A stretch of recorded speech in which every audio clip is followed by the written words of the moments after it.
What if the most painful moments in your life were exactly what you needed? What if heartbreak, loss, and disappointment weren't roadblocks, but signposts? And what if loving your fate, no matter how difficult, wasn't resignation, but liberation? Welcome to the Unfolding Journey, where we dive into timeless wisdom to navigate modern life. If you're searching for meaning beyond the chaos, you're in the right place. Today, we're exploring one of Stoicism's most radical and beautiful ideas, Amor Fati, the love of fate. Let's unfold this idea together. Amor Fati, embracing fate as a cure for suffering. In life, pain is inevitable. People will leave. Plans will collapse. Dreams will die. And when those moments come, when the world feels unfair and the ground beneath us cracks, our instinct is to resist, to rage, to wish things were different. But the Stoics offered a different path, one of acceptance, even affection, for what is. That path is called Amor Fati, Latin for love of fate. This idea isn't about blind submission. It's not about liking every terrible thing that happens. Amor Fati is deeper than that. It's about meeting reality with open arms, even when it breaks your heart. Because in that embrace lies freedom. The concept of Amor Fati is often associated with Friedrich Nietzsche, who described it as, "My formula for greatness in a human being is Amor Fati, that one wants nothing to be different, not forward, not backward, not in all eternity." But the roots of this idea stretch back to Stoicism, particularly in the works of Marcus Aurelius, Epictetus, and Seneca. Marcus Aurelius, the philosopher-emperor, wrote in Meditations, "A blazing fire makes flame and brightness out of everything that is thrown into it." This isn't just poetic. It's a philosophy of transformation. Whatever life throws at us, pain, tragedy, betrayal, the Stoic fire burns it into strength, clarity, and virtue.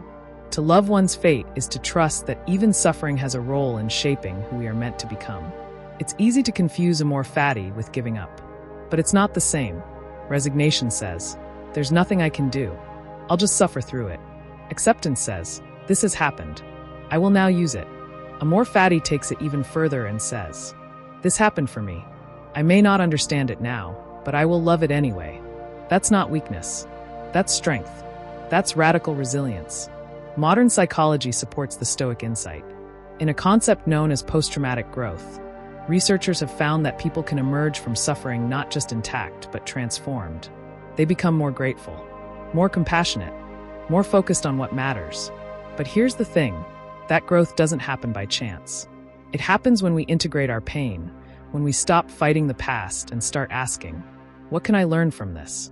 Amor Fati is a mindset that accelerates healing by reframing the narrative. This happened to me becomes this happened for me. It turns trauma into teaching, grief into depth, loss into wisdom. Let's make this practical. Here are 4 Stoic-inspired ways to embody Amor Fati. 1. Pause the why me. Spiral. When pain strikes, our default reaction is to ask, why is this happening to me? Instead ask, what can this teach me?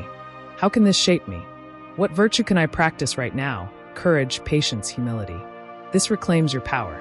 Marcus Aurelius used journaling not to complain, but to realign himself. Try this. Write about a painful event. List the ways it challenged you. Then write, I love this fate. It's part of my story.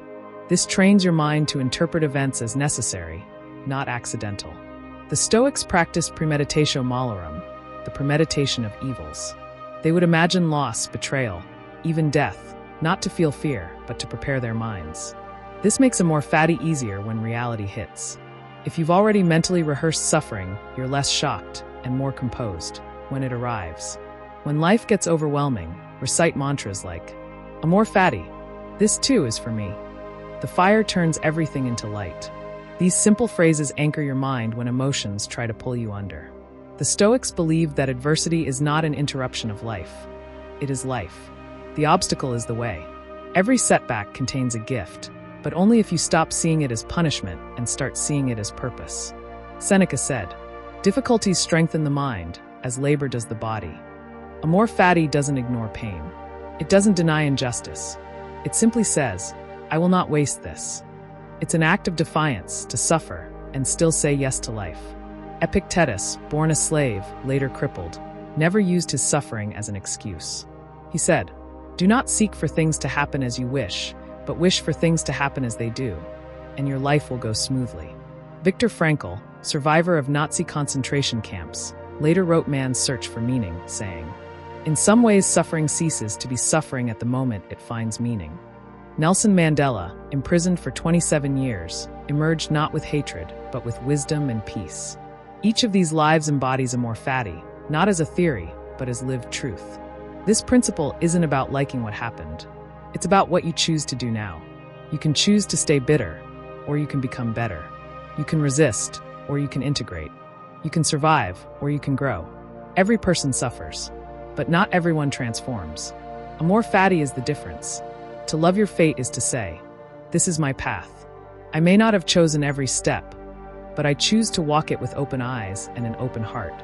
It's not easy, but it's powerful, because once you stop asking life to be easier and start asking yourself to be stronger, everything changes. If you found value in this message and want to keep unfolding deeper truths with us, be sure to subscribe to The Unfolding Journey. We explore timeless wisdom, inner growth, and the art of living fully, even through struggle. Bellhop Bell, tap the bell so you don't miss future episodes. And remember, the fire doesn't destroy you, it reveals you.